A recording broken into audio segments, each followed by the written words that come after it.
왜 나만 이럴까? 혹시 이런 생각 해본 적 있으신가요? 열심히 사는데 왜 돈이 안 모일까요? 성격도 나쁘지 않고 조건도 괜찮은데 왜 연애가 안 될까요? 진심으로 대했는데 왜 자꾸 배신당할까요?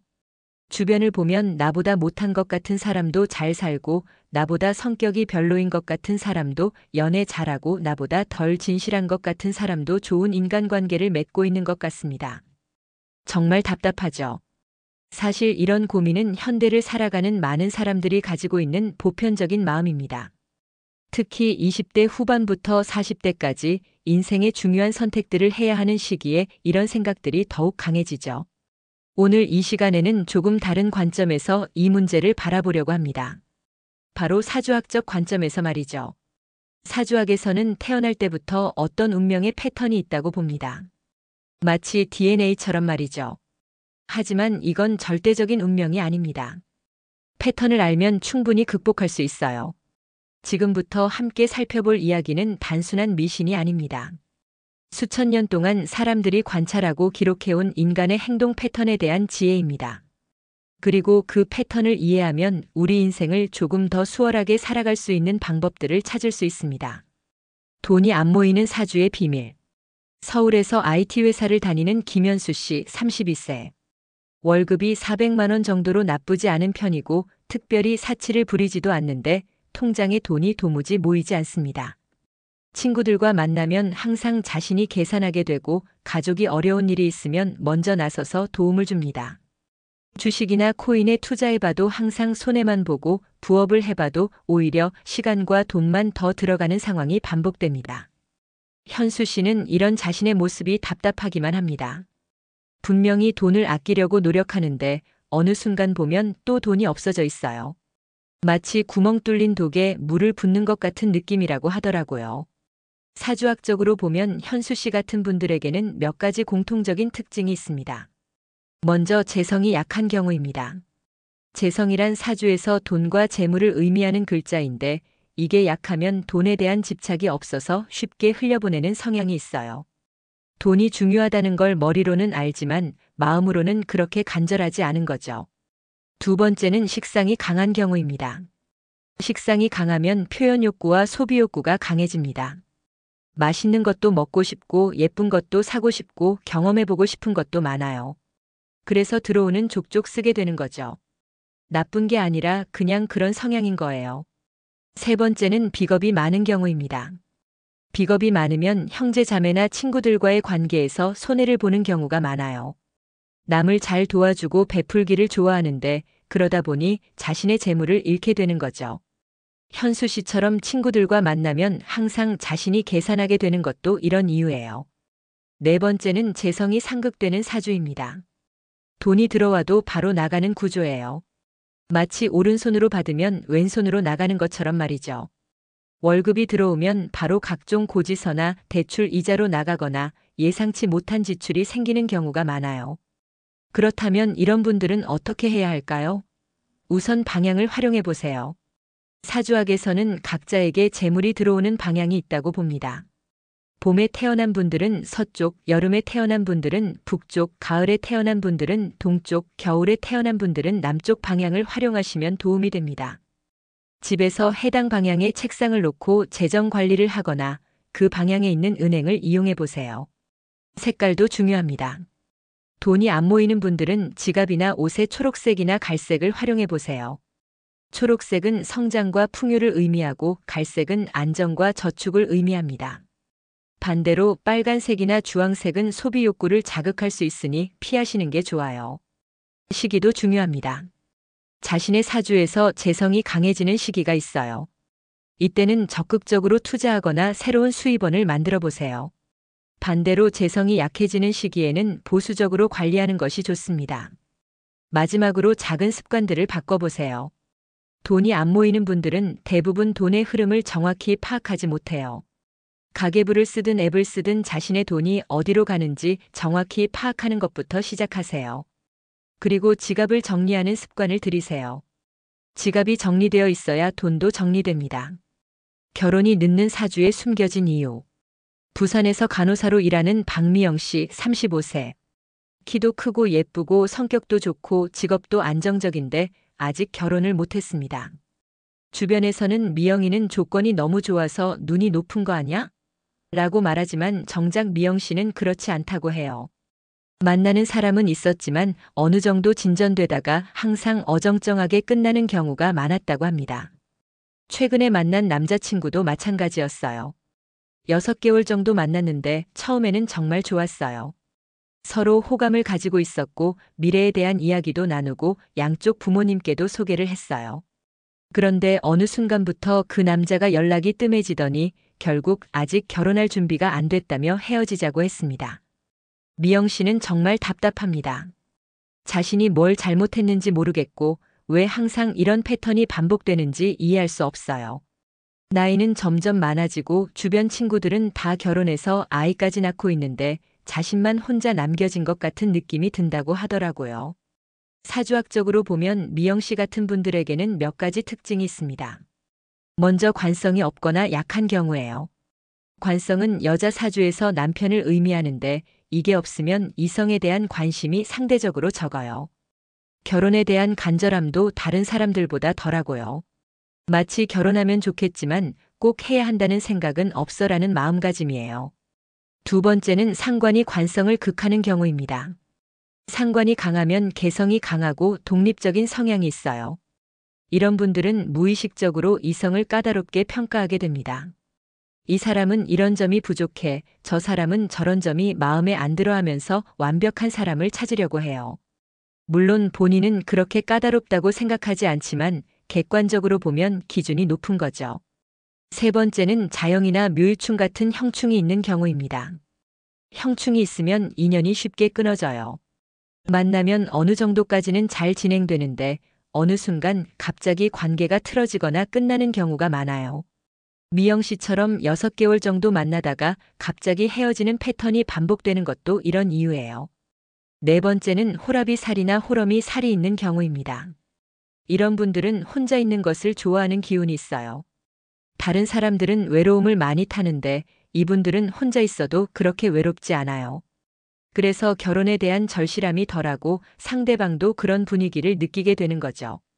그렇다면 이런 분들은 어떻게 해야 할까요? 우선 방향을 활용해 보세요. 인연이 들어오는 방향이 있어요. 여성분들은 남쪽이나 서쪽 방향을 활용하시면 좋습니다. 침실이나 거실에서 해당 방향을 바라보고 시간을 보내거나 그 방향에 있는 장소에서 사람들을 만나보세요. 색깔도 중요합니다. 연애운을 높이고 싶으면 분홍색이나 연한 빨간색을 활용해 보세요. 옷이나 액세서리에 포인트로 넣으면 좋아요. 반대로 검은색이나 회색은 너무 많이 사용하지 마세요. 차분해 보이지만 이성에게는 접근하기 어려운 느낌을 줄 수 있거든요. 시기도 중요합니다.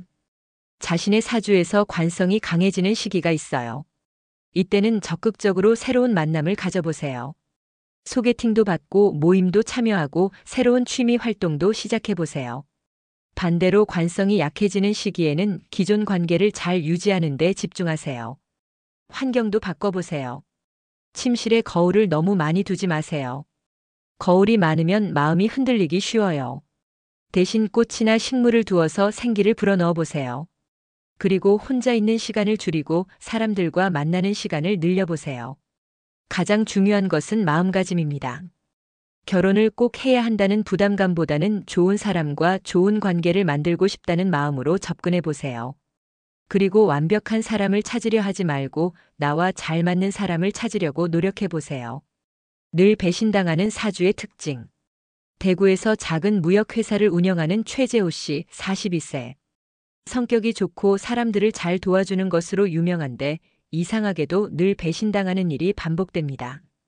5년 전에는 대학 동기와 함께 사업을 시작했는데 사업이 잘 되기 시작하니까 그 친구가 재호 씨를 배제하고 혼자 가져가려고 했어요. 3년 전에는 직원으로 믿고 있던 사람이 고객 리스트를 가지고 경쟁 회사로 이직했어요. 최근에는 20년 넘게 알고 지낸 절친한 친구가 재호 씨 몰래 재호 씨의 전 여자친구와 만나고 있다는 사실을 알게 되었어요. 그것도 다른 사람을 통해서 알게 된 거예요. 재호 씨는 정말 충격을 받았어요. 자신이 그렇게 믿고 있던 사람이 뒤에서 그런 일을 하고 있었다는 게 믿어지지 않았어요. 재호 씨는 이런 일이 반복될 때마다 내가 사람을 잘못 본 건가? 내가 너무 순진한 건가? 라고 자책하게 됩니다. 하지만 또 새로운 사람을 만나면 똑같이 진심으로 대하게 되고 또 비슷한 상황이 반복되는 거예요. 사주학적으로 보면 재호 씨 같은 분들에게는 몇 가지 특징이 있습니다. 먼저 편인이 강한 경우예요. 편인이 강하면 사람을 너무 쉽게 믿는 경향이 있어요. 상대방의 말을 있는 그대로 받아들이고 뒤에 숨겨진 의도를 파악하지 못하는 거죠. 그래서 설마 그럴 리가 없어라고 생각하다가 뒤통수를 맞게 되는 경우가 많아요. 두 번째는 식신이 많은 경우입니다. 식신이 많으면 순진하고 낙천적인 성격이에요. 사람들을 좋게 보려고 하고 나쁜 의도가 있을 거라고 생각하지 않아요. 그래서 상대방이 조금만 친절하게 대해도 금방 마음을 열게 되는 거죠.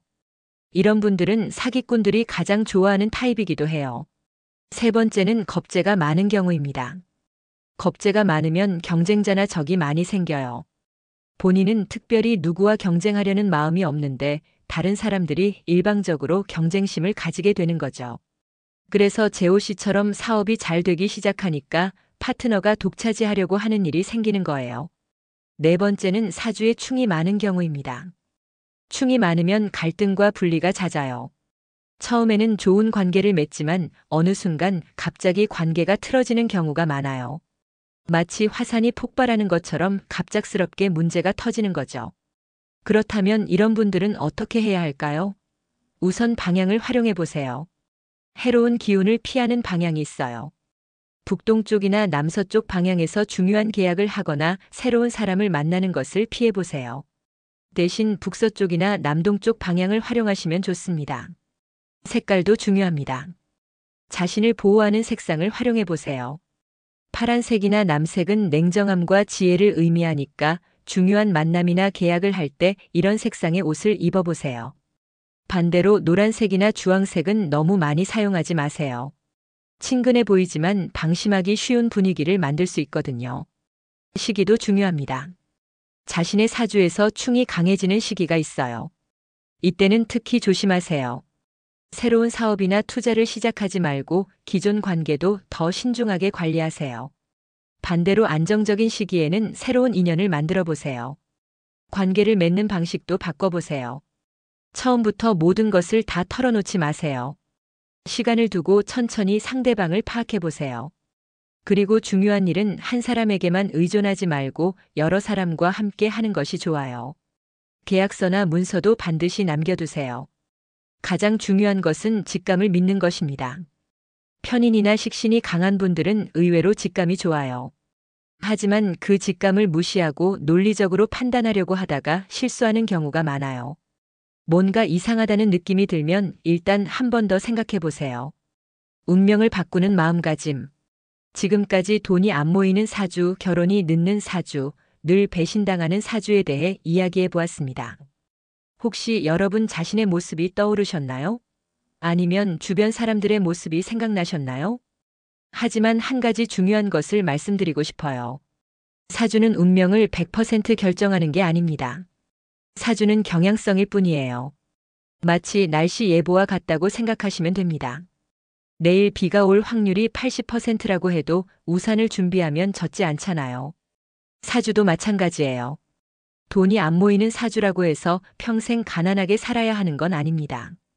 그런 경향이 있다는 것을 알고 미리 준비하면 충분히 극복할 수 있어요. 결혼이 늦는 사주라고 해서 평생 혼자 살아야 하는 것도 아니고 배신당하는 사주라고 해서 평생 외톨이로 살아야 하는 것도 아닙니다. 중요한 것은 자신의 패턴을 인식하는 것입니다. 그리고 그 패턴을 바꾸기 위해 노력하는 것입니다. 오늘 이야기한 방향, 색깔, 시기 같은 것들은 작은 도구일 뿐이에요. 가장 중요한 것은 마음가짐입니다. 돈이 안 모이는 분들은 돈에 대한 관심을 조금 더 가져보세요. 가계부를 쓰고 투자에 대해 공부하고 새로운 수입원을 만들어 보세요. 결혼이 늦는 분들은 새로운 사람들과 만나는 기회를 늘려보세요. 그리고 완벽한 사람을 찾으려 하지 말고 나와 잘 맞는 사람을 찾으려고 노력해 보세요. 배신당하는 분들은 사람을 믿되 검증은 하세요. 그리고 모든 것을 한 사람에게 의존하지 말고 여러 사람과 관계를 맺어보세요. 가장 중요한 것은 자신의 직감을 믿는 것입니다. 운명은 바꿀 수 있습니다. 하지만 하루아침에 바뀌는 것은 아니에요. 작은 변화들이 모여서 큰 변화를 만들어내는 거죠. 오늘부터 작은 것 하나씩 바꿔보세요. 지갑 색깔을 바꿔보거나 새로운 사람들과 만나보거나 조금 더 신중하게 판단해보거나 여러분의 인생이 지금보다 더 풍요로워지기를 바랍니다.